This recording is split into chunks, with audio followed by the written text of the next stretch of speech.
우리는 지난 시간에 사연에 묶인 압살롬에 대한 이야기를 했습니다. 압살롬이 당시 가장 존경받는 왕 다윗의 아들로 태어났는데 요즘 말로 말하면 완벽한 금수저잖아요. 흠잡을 곳 없는 외모, 그리고 이스라엘 백성들의 마음을 살 수 있는 공감 능력과 또 치밀한 계획, 성취 능력을 가진 탁월한 왕의 아들이었는데, 안타깝게도 여동생 다말의 사건으로 인하여 마음속에 사연이 생기게 되고요, 이 사연에 묶여서 그의 평생을 복수하는 일에 사용하다가 비참한 결말에 도달하게 되었습니다. 우리는 지난 시간을 통해서 사연의 파괴적인 힘과 부정적인 영향을 살펴보았습니다. 자, 그런데 오늘 본문은요, 어떻게 보면 압살롬만큼, 아니 압살롬보다 더 마음에 깊은 사연을 새겨서 도끼를 품고 형들에 대한 복수를 해도 전혀 이상하지 않은 요셉이 압살롬과는 전혀 다른 선택을 함으로 사연으로부터 자유롭게 된 이야기가 기록이 되어져 있습니다. 네, 그렇습니다. 우리는 사연이 아무리 강력하다라고 하더라도요, 사연으로부터 자유하게 될 수 있고요. 오늘은 그 이야기를 좀 해보려고 합니다.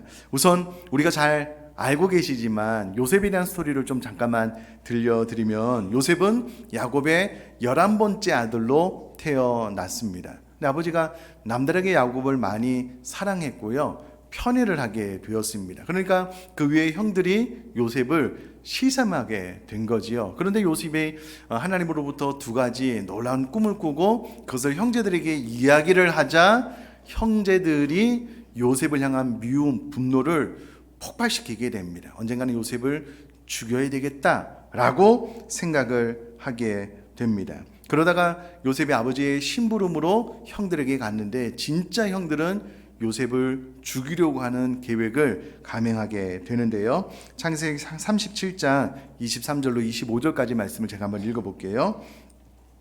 요셉이 형들에게 이르매 그의 형들이 요셉의 옷 곧 그가 입은 채색 옷을 벗기고 그를 잡아 구덩이에 던지니 그 구덩이는 빈 것이라 그 속에 물이 없었더라. 그들이 앉아 음식을 먹다가 눈을 들어 본즉 한 무리의 이스마엘 사람들이 길앗에서 오는데 그 낙타들의 향품과 유황과 몰락을 싣고 애굽으로 내려가는지라. 아멘. 아버지의 심부름으로 인해서 요셉이 형들에게 다가갔을 때 형들은 요셉을 보자마자 죽여야 되겠다라고 결심을 하게 됩니다. 그런데 루벤의 만류로 인해서 즉시로 죽이지는 않고 물 없는 웅덩이에 던져놓고 서서히 죽이려고 하는데, 마침 애굽으로 내려가는 상인을 만나게 되고 애굽의 상인들에게 요셉을 팔게 되는 이야기가 성경에 기록이 되어져 있습니다. 그런데 이 과정을 좀 살펴보면은요, 그 형들이 25절에 그들이 앉아 음식을 먹다가 눈을 들어 본즉 이다라고 기록이 되어져 있습니다. 여러분, 재판정에서 판사가 어떤 형을 내릴 때요, 어떤 죄인이, 죄를 가진 사람이 초범인지 재범인지 우발적인 범행인지 계획적인 범행인지는 판사가 형을 내림에 있어서 큰 영향을 미칩니다.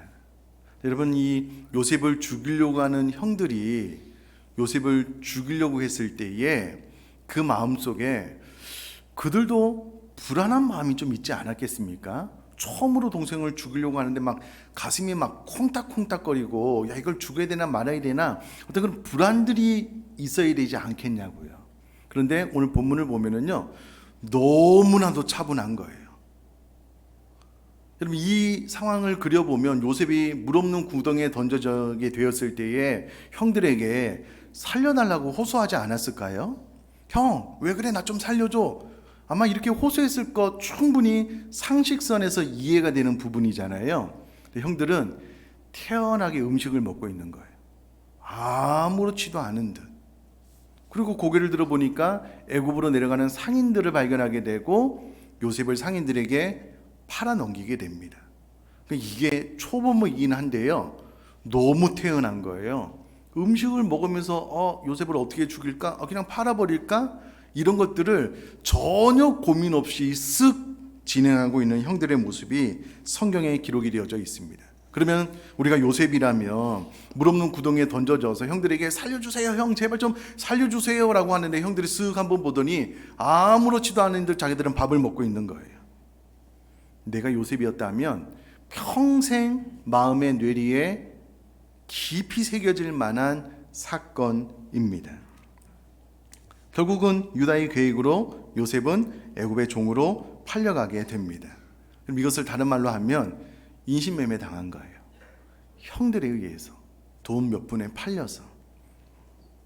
결국 요셉은 그의 10대 후반과 20대 전체를 종으로, 노예로 감옥에서 지내게 됩니다. 여러분, 꽃다운 청춘을 종으로, 20대의 그 아름다운 시간을 감옥에서.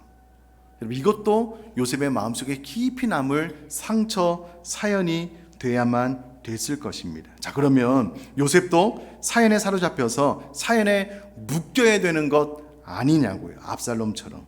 그런데 성경을 가만히 살펴보면요, 요셉은 전혀 사연에 묶여 있지 않은 것을 보게 됩니다.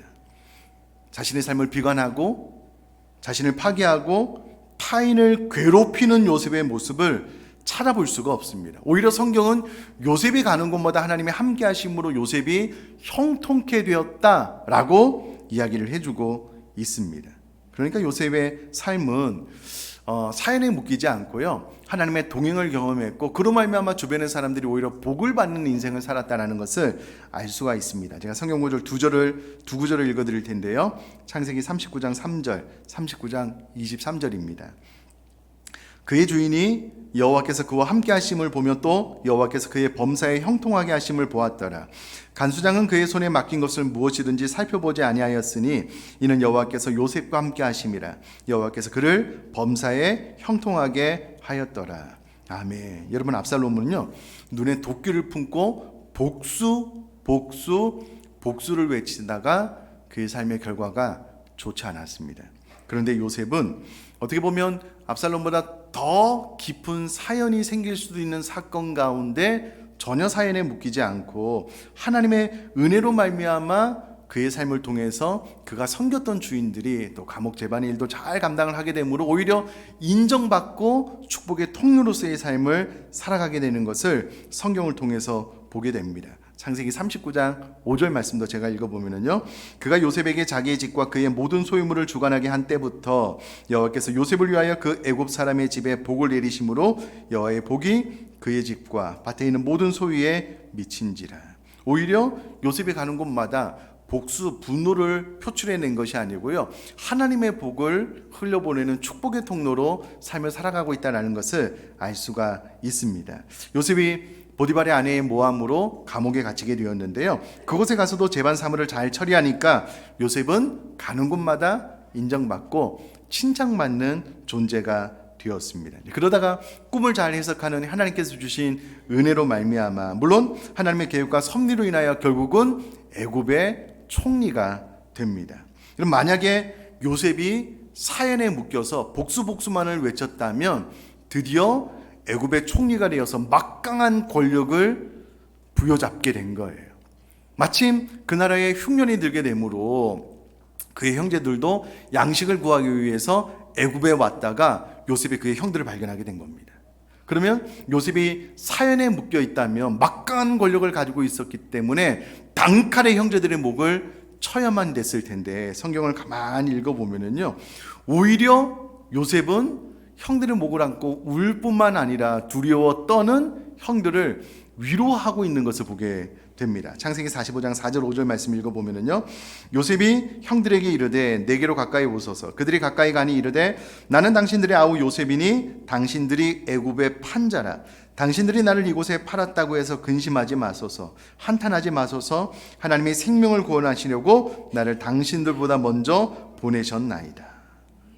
자, 그러면 요셉은 어떻게 이렇게 강력한 사연으로부터 벗어날 수 있었을까요? 사연에 묶이지 않고 사연으로부터 자유스러운 삶을 살 수 있었겠습니까? 라고 질문을 던져보면요, 그것은 요셉이 복음의 원리를 알고 복음의 원리로 삶을 살았기 때문이다 라고 대답을 할 수 있겠습니다.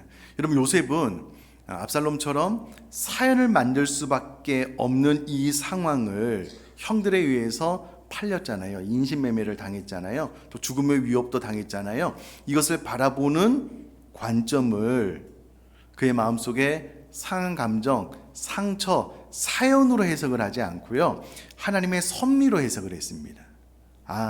당신들이 나를 이곳에 팔아넘긴 것은 하나님의 섭리로 말미암아 당신들을 구원하기 위한 하나님의 계획입니다. 그러니까 걱정하지 않으셔도 됩니다. 염려하지 않으셔도 됩니다. 그러니까 하나님의 섭리라는 관점으로 사연에 묶이지 않도록 재해석을 했고요. 무엇보다 복음의 원리로 이 사건을 바라보게 되므로 자유하게 되었다라는 겁니다. 이것을 신약으로 이야기를 하자면 예수 그리스도와 함께 십자가에 내 아픈 마음, 상한 감정, 사연을 못 박아 죽였다라고 말을 할 수 있을 것입니다. 여러분, 사연은 우리의 삶을 장악하는 강한 영향력이 있습니다.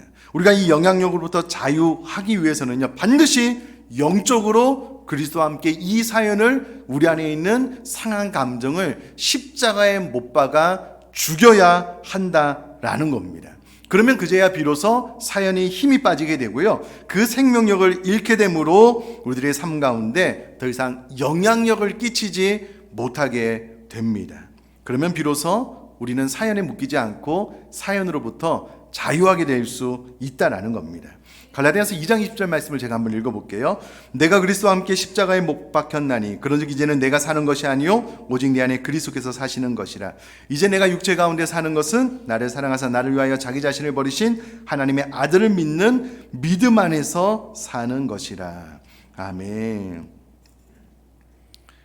우리가 인생을 살아가다 보면은요, 반드시 우리 마음속에 사연, 아픈 마음, 상한 감정이 생길 수밖에 없습니다. 요셉도 사람인 이상 그의 형들에 의해서 죽음의 위기를 넘기고 그의 형들에 의해서 종으로 팔리게 되었을 때에 그 마음속에 아픔과 상처가 생겨났을 것입니다. 그런데 그것을 사연으로 만들지 않고요, 복음의 원리로 풀어버리고 십자가와 함께 그 상한 감정을 못 박아 죽이게 되므로 요셉은 사연에 묶이지 않게 되었다라는 겁니다. 여러분, 저도 제 마음속에 깊은 사연이 하나 생길 뻔한 사건이 이제 저희 가정에서 있었는데요. 제가 여러 번 저희 가정의 이야기를 해서 죄송한데, 저희 아버님이 제가 초등학교 2학년 때 사업에 실패하고 경남 김해로 내려가서 축산을 했는데요, 일평생 모아온 전 재산, 그때 당시에 소가 20마리가 넘으면 상당한 부자였는데요, 뭐 농사일을 하신 분들, 축산을 하신 분들도 다 그렇겠지만 빚으로 일을 하시거든요. 제가 봤을 때 전문 사기꾼인 것 같아요. 하루아침에 20마리가 넘는 저희 가정의 전 재산을 아버님의 노름으로 날렸습니다. 하루아침에. 계산이 안 되는 빚만 쌓이게 되었습니다. 그 이후로 아버님은 더 술을 드시게 되고 폭력적으로 바뀌고 칼을 들고 어머니 막 죽이겠다고 그러고 바람 피우시고, 그때에 제 마음속에 이렇게 해서 자녀들이 부모를 죽이는구나 라고 알게 되었습니다. 피가 거꾸로 솟고요, 아버님이 도저히 용서가 안 되더라고요. 제 안에도 상한 감정, 마음이 생긴 거잖아요. 사연이 만들어질 수 있는데, 그때에 제가 하나님 앞에 아버님보다 더한 죄인임을 발견하게 된 거예요. 근데 제 죄를 위해서 예수님께서 십자가에 달려 죽으셨다네요. 그러니까 제가 저희 아버님의 죄를 정죄할 만한 자가 아님을 깨닫게 되고, 오히려 예수님은 나의 죄를 위하여 대신 죄 없으신 분이 십자가에 달려 죽으심으로 이 사실이 복음이 제 마음속에 들어오는 순간 사연이 되지 않고 은혜가 되더라고요. 나도 아버님을 위해서 내가 할 수 있는 모든 것을 다 던져서 희생 아닌 희생 위해서 기도해야 되겠구나, 아버님을 사랑하고 용서하게 되므로 사연이 되지 않았습니다. 저도 제 안에 있는 사연이 될 수 있는 이 상황을 십자가 위에 못 박아 죽이게 되므로 사연이 아니게 된 경험을 하게 되었는데요, 요셉이 그러 하였습니다. 자신의 삶에 일어난 이 모든 일을 사연으로 해석하지 않고요, 하나님의 섭리로 해석하고 복음으로 하나님의 말씀에 바른 반응으로 해석한 모습을 보게 되는데요. 창세기 45장 5절 말씀 읽어볼게요. 당신들이 나를 이곳에 팔았다고 해서 근심하지 마소서, 한탄하지 마소서. 하나님이 생명을 구원하시려고 나를 당신들보다 먼저 보내셨나이다. 그러니까 요셉은 본인의 삶에 일어난 이 일을 하나님의 섭리의 관점에서 바라보게 되므로, 이게 나에게 아픈 사건이지만 하나님의 섭리, 하나님의 계획이라는 관점에서 보면 내 삶 가운데 일어나야 되는 일이구나라고 해석을 함으로 사연이 되지 않은 거예요.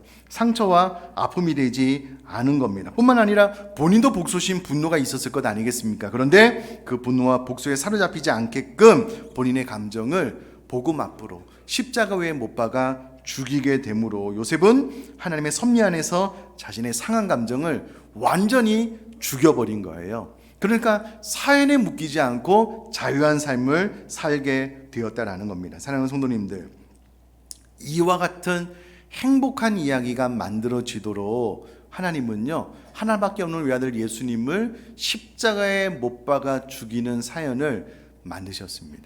그래서 우리로 하여금 예수님의 그 십자가 사건에 대한 사연을 들을 때마다 내 사연으로부터 자유케 되는 복음 은혜를 이미 하나님께서 우리에게 주셨다라는 겁니다.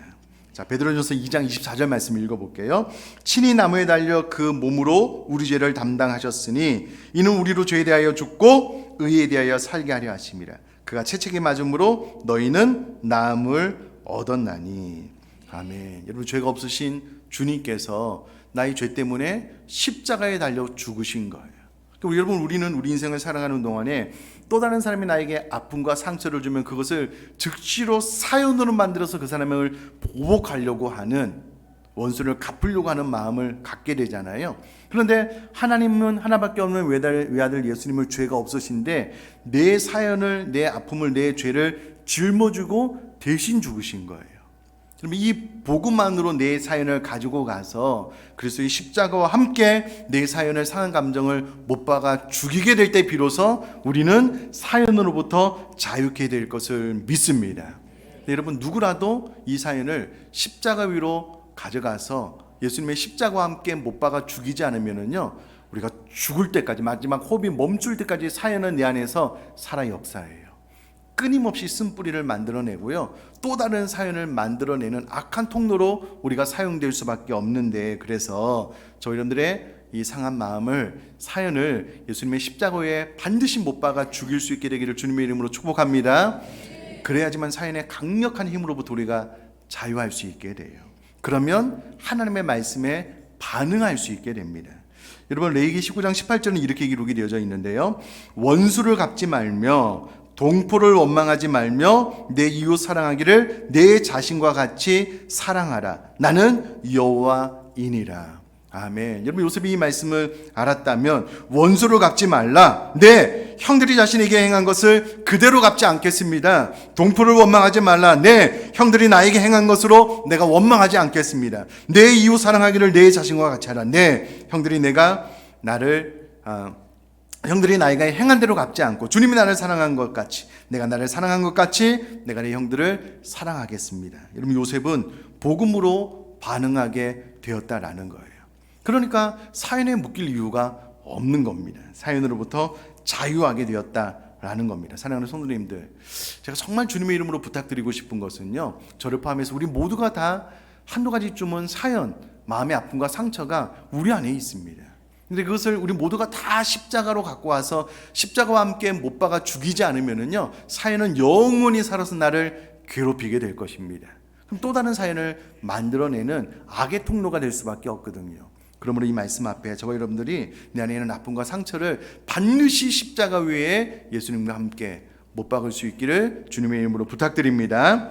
자, 한 걸음 더 나아가서 성경은 더 이상 사연에 묶이지 않기 위해서요, 우리가 주의해야 될 세 가지 것을 미리 말씀을 해 주고 계십니다. 제가 히브리서 12장 15절로 17절 말씀 한번 읽어볼 텐데요, 너희는 하나님의 은혜에 이르지 못하는 자가 없도록 하고 또 쓴뿌리가 나서 괴롭게 하여 많은 사람이 이로 말미암아 더럽게 되지 않게 하며 음행하는 자와 혹 한 그릇 음식을 위하여 장자의 명분을 판 에사와 같이 망령된 자가 없도록 살피라.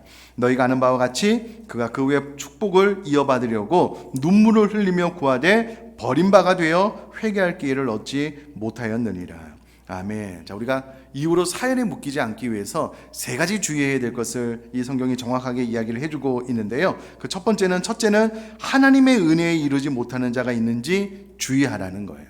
다른 말로 내가 하나님의 은혜에 이르는 신앙생활을 하고 있는지 하나님의 은혜에 이르지 못하는 신앙생활을 하고 있는지 체크해 보라는 거예요. 점검해 보고 주의해 보라는 겁니다. 여러분, 은혜에 이르지 못한다라는 말은요, 온전히 자신의 힘만으로 살아간다라는 겁니다. 여전히 내가 살아 있어서요, 하나님의 은혜가 나를 덮게 되면 내 상한 감정, 사연이 하나님의 은혜에 묻히게 되는데 하나님의 은혜에 이르지 못하게 되면은요, 여전히 내 안에 내가 살아 있는 거예요. 내 안에 사연이 여전히 내 안에 상한 감정, 쓴뿌리가 살아 있는 겁니다. 그런 삶을 살지 말 것을, 주의할 것을 이야기를 하고 있는 겁니다. 그럼 저도 살아가다 보면은요, 마음에 아픔과 상처가 생길 때가 있어요. 근데 그것이 사연이 되지 않을 때는요, 그 사연보다 더 큰 하나님의 은혜가 쭉 부어지면은요, 그 모든 것들이 작게 보이고 눈녹둥 녹아서 없어지게 돼요. 그럼 사연에 묶이지 않을 수 있게 되거든요. 그런데 저도 목사이지만 신앙생활 하다 보면 은혜가 늘 충만하지 않을 때가 있잖아요. 그러면 제 안에 제가 쑥 살아나요. 이 은혜 안에 도달하지 못하면, 은혜 안에 거하지 못하면은요, 제 안에 제가 살아나더라고요. 그러면 또 이 사연 쓴뿌림 때문에 괴롭고 고통스럽게 되거든요. 그러므로 저분들의 신앙생활 가운데 내가 은혜 안에 있는지, 은혜가 내 상한 감정, 사연을 다 덮고 있는지를 늘 체크해 보시면 좋겠습니다. 꼭 그렇게 될 수 있기를 주님의 이름으로 부탁드립니다. 둘째, 쓴뿌리가 나서 괴롭게 되지 않도록 주의하라라는 겁니다. 여러분, 사연 자체가 쓴뿌리라고 이야기를 할 수가 있는데요, 여러분, 이 쓴뿌리로 인해서 반드시 내가 고통을 받게 됩니다. 그리고 이 쓴뿌리로 인하여 다른 사람을 괴롭게 하고 또 다른 사연을 만들어내는 양상자가 될 수밖에 없다라는 거예요. 그러므로 쓴뿌리가 나를 지금도 괴롭게 하고 있는지 점검해 보라는 거예요. 체크해 보라는 겁니다. 과거의 어떤 사건, 사연, 상한 감정이 여전히 내 안에 있어서 나를 계속해서 괴롭게 하고 있는지 체크해 보고, 만약에 그렇다면 또 십자가 앞으로 나가서 그 상한 감정을 십자가 위에 못 박으라는 거예요. 이 과정을 끊임없이 하셔야만 됩니다. 잘 하다가도 또 어느 순간 쓴뿌리가 훅 올라올 때가 있거든요. 그것을 잘 점검할 수 있는 저와 여러분 될 수 있기를 주님의 이름으로 부탁드립니다. 셋째는 음행 또는 망령된 마음이 있는지 주의하라는 겁니다. 이 말의 핵심은 자기 만족에 치중하여서 자포자기, 절망, 막 살아버리는 인생을 살지 말 것에 대해서 이야기를 해주고 있는 겁니다. 여러분, 사연에 묶이게 되면은요, 심각할 정도로 자기중심적이 되고요, 심지어는 나에게 사연을 만든 대상자를 복수하는 방법으로 자신의 삶을 파괴하기도 합니다. 특별히 자녀들이 부모님께 복수할 때에 이와 같은 방법을 많이 쓰거든요. 내 삶을 망가뜨림으로 우리 부모님께, 내 삶을 파괴함으로 나를 사랑하는 사람들에게 복수하는 경우가 있거든요. 그렇게 되지 말 것에 대해서 이야기를 하고요, 그런 삶을 살고 있다면, 혹시 내 삶이 그렇다면 주의하고 체크하라라고 이야기를 합니다. 여러분, 저를 한번 봐주시면은요, 제가 지난 17년, 18년 동안 우리 의정부 비전교회를 섬기면서 우리 성도님을 바라보는 관점 가운데 하나는, 어떤 분들은요, 그 마음이, 또 신앙이, 인격이 한 해가 다르게 점점 좋아지시는 분들이 계셔요. 믿음과 신앙과 인격이 깊이가 더해지고 높이가 높아지는 분들도 계셔요. 어떤 분들은 희한하게도요, 한 해 이렇게 좀 잘 되다가 모래성에 지은 집처럼 후루룩 무너져 내려요. 또 좀 잘 성장하는 것 같다가 후루룩 무너져 내려요. 이게 무슨 말이냐면요, 이 자포자기 절망적인 상황이 계속해서 매년마다 반복되는 거예요. 아니, 사람이 어제보다 오늘, 오늘보다 내일 내 마음과 인격과 성품과 신앙이 자라나고 성장하고 견고해지고 예수님 닮아가야 되잖아요. 근데 어느 순간부터 이게 멈춰진 거예요. 그러니까 내 안에 있는 쓴뿌리가 해결되지 않고 평생 나를 따라다녀요. 그러니까 내 삶이 자꾸 절망적이고 자포자기하게 되고 막 사는 인생으로 살게 되니 내 삶 가운데 신앙과 인격도 믿음도 자라나지 않는 거예요. 그렇게 되지 않도록 주의할 것에 대해서 히브리서 기자가 이야기를 해주고 있는 거거든요. 자, 여기까지 말씀을 정리하면은요, 어렵지가 않잖아요. 압살롬은 그의 누이 동생으로 인하여 사연에 묶인 삶을 살았다. 그런데 요셉은 압살롬보다 더 사연에 묶일 수밖에 없는 그런 상황임에도 불구하고 사연으로부터 자유하게 됐다는 거예요. 어떻게? 그의 삶 가운데 닥친 이 사건을 하나님의 섭리로 또 복음의 원리로 해석했기 때문에 그 안에 있는 이 아픔과 상처를 십자가에 못 박아 죽였기 때문에 사연이 요셉에게 더 이상 영향력 있게 하지 못하는 삶을 살았다는 거예요. 그럼 이후로 우리가 사연에 묶이지 않게 해서 체크를 할 것이 세 가지가 있는데 그것이 무엇이냐면 첫 번째가 뭐라고요? 여러분, 우리가 말씀을 들을 때는 다 기록한 것 같죠? 기억할 것 같죠? 메모하지 않으면 몰라요. 좀 전에 들었는데 첫 번째가 뭐라고요? 대답하지 못하는 분은 설교를 메모할지어다.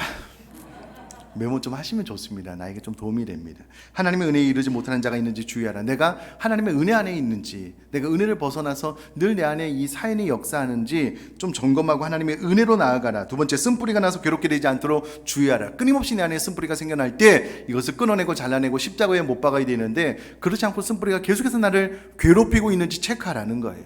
체크하라는 말은 내 아픔과 상함을 늘 십자가 위에 못 박아 죽여 해결하라라는 거고요. 세 번째는 음행 또는 망령된 마음이 있는지 주의하라. 막 살려고 하지 말아라. 내 삶을 허물어뜨리고 깨트려버리는 삶을 살지 말아라. 내 삶이 혹시 그렇다면 체크하고 돌이켜라. 자, 마지막으로 우리가 사연으로부터 자유롭게 되려면은요, 영적 전쟁을 선포하고 기도해야 된다라는 겁니다. 고린도서 10장 4절 6절 말씀 읽어볼게요. 우리의 싸우는 무기는 육신에 속한 것이 아니요 오직 어떠한 견고한 진도 무너뜨리는 하나님의 능력이라. 모든 이론을 무너뜨리며 하나님 아는 것을 대적하여 높아진 것을 다 무너뜨리고 모든 생각을 사로잡아 그리스도에게 복종하게 하니 너희의 복종이 온전하게 될 때에 모든 복종하지 않는 것을 벌하려고 준비하는 중에 있노라. 아멘. 여러분, 육체의 싸움으로는요 절대로 이 사연으로부터 벗어날 수 없습니다. 말씀을 들음으로 사연이 이런 것이구나, 잘못된 모국어가 이런 것이구나 라고 깨달았다라고 한들 내 생각으로 이것을 이겨보려고 한들 되지 않습니다. 여러분, 이것은 영적 전쟁에 속한 것입니다. 특별히 여러분, 우리 마음속에 만들어낸 마음의 상태, 아픔, 사연, 쓴뿌리, 이것을 고린도후서에서는요 견고한 진으로 표현을 하고 있습니다. 우리 마음 깊이 뿌리를 내리고 터로 자리 잡고 있는 이 사연, 견고한 진은요 우리들의 이성으로 논리로 해결하려고 해도 해결할 수 있는 성질의 것이 아닙니다. 우리의 싸움은 육체적인 것, 이성으로 되는 것이 아니라는 거예요. 결국은 여러분, 영적 전쟁을 선포하고 기도할 때만 이 사연을 극복해낼 수 있다라는 겁니다. 마가복음 9장 29절은 이렇게 이야기합니다. 이르시되 기도 외에 다른 것으로는 이런 종교가 나갈 수 없느니라 하시니라. 아멘. 여러분, 여기까지 설교를 들어보면은요 사연으로부터 벗어나고 싶지 않다라고 하시는 분이 누가 있겠습니까? 다 벗어나고 싶잖아요. 다 자유하고 싶잖아요. 어떤 분은 요셉처럼 사연으로부터 벗어나기도 하지만 어떤 분은 압살롬처럼 여전히 사연에 압도되기도 하는 거잖아요. 무엇이 이 둘 방향을 결정짓는가? 결국은 기도로 영적 전쟁을 선포하고 내 안에 있는 이 사연, 쓴뿌리, 아픔, 상한 감정이 십자가에 못 박아지도록 기도하기로 결정하시는 분들은 요셉처럼 자유하게 될 것을 믿습니다. 기도에는 어떤 능력도 나갈 수 없고요, 기도에는 어떤 변화도 일어날 수 없어요. 아무리 이 사연에 대해서 생각하고 고민하고 이겨내 보려고 많이 생각을 해도요 우리가 사연으로부터 자유스럽게 될 수가 없습니다. 결국은 기도로 내 사연을 십자가에 못 박는 작업을 매일같이 끊임없이 할 때 궁극적으로 우리들의 사연은 십자가 위에서 못 박아 죽게 될 것을 믿습니다. 그러므로 여러분, 기도 외에는 다른 곳으로는 이런 종교가 나갈 수 없다는 것을 마음속 깊이 받아들이고 내가 사연으로부터 완벽하게 자유스럽게 되기 위해서 기도하기를 결단하고 기도함으로 이제는 사연으로부터 완전히 자유한 삶을 살아나갈 수 있게 되기를 주님의 이름으로 축복합니다. 오늘 우리가 읽은 본문이 성경의 마지막 부분을 보면은 여러분 잘 생각을 해보면 요셉의 아버지 야곱이 죽었어요. 그때까지 형들은 사연에 묶여 있는 거예요. 이제 아버지가 죽었으므로 요셉이 우리에게 해코지 하면 어떡하나? 형들이 찾아와서 요셉에게 부탁을 하는 거예요. 아버지의 부탁을 기억하지? 우리 용서해 줘야 돼. 요셉이 한탄합니다. 걱정하지 말라고. 그럼 잘 보셔요. 사연을 만들어낸 형들로 인해서 요셉은 사연이 생길 수도 있는데 사연에 묶이지 않고 자유케 되고 그 사건을 준 당사자 형들의 사연까지 풀어주는 요셉의 모습을 우리가 읽은 본문에서 보게 되잖아요. 그럼 여러분 결국 궁극적으로 저희들이 사연으로부터 자유케 되고 난 이후에 여전히 사연에 묶여있는 그분들까지도 자유케 하는 축복의 통로와 같은 요셉과도 같은 삶을 살아나갈 수 있는 저와 여러분 될 수 있기를 주님의 이름으로 축복합니다.